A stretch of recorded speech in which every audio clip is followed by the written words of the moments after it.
I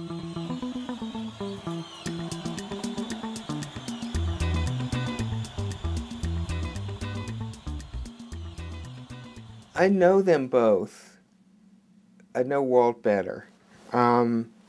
If they had sought my advice about the book, I would have said to them, you should write a book that says U.S. foreign policy in the Middle East is too far tilted toward Israel, and we want to make a case that it should be tilted away, and why that would be in America's interests.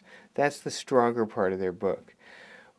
When you then take the step of calling the book the Israel Lobby and sort of saying that the reason that is so is there's one group that has a sort of nefarious, somewhat mysterious, extra-large force in American politics, it starts making me uncomfortable. It also starts getting very hard to prove. You know, the idea, it's a pretty flat statement they make, no Israel lobby, no war in Iraq. I don't think that's true. If you ask me a straight up yes, no, but it's very hard to prove. You know, the war in Iraq in that setup is what social scientists would call a dependent variable. And the Israel lobby is one of a number of possible independent variables. And when you're studying a question in social science, you're taught there's never one independent variable that is 100% responsible for the dependent variable. That causation almost never works that way. And there's always sort of a multitude of causes, if anything. So I think even Walt and Mearsheimer don't really, it's not really fair to them to say, they don't really say in the book, AIPAC specifically caused the war in Iraq.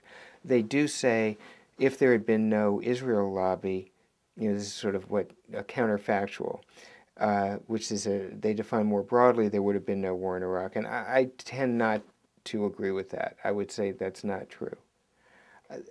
Most of the people they are calling the Israel lobby were for the war in Iraq, but you know, there's a whole bunch of questions such as if even those people weren't for war in Iraq before 9/11, they had a sort of slightly different program in mind.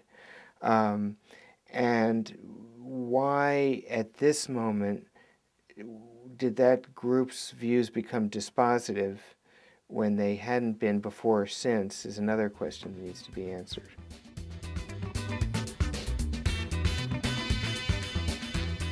Yes, absolutely, yeah. And of course they have spoken at Columbia.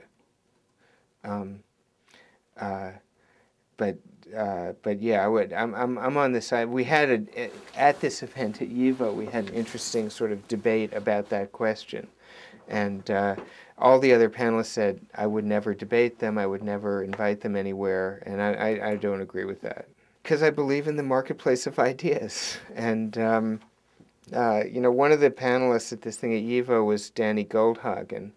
And, I mean, he has a legitimate position. He says, look, I'm a historian of Nazi Germany. I just don't believe in the marketplace of ideas. Sorry. You know, there are cases where I just think that really dangerous and pernicious ideas, if they're given open expression and put out for debate, are going to win.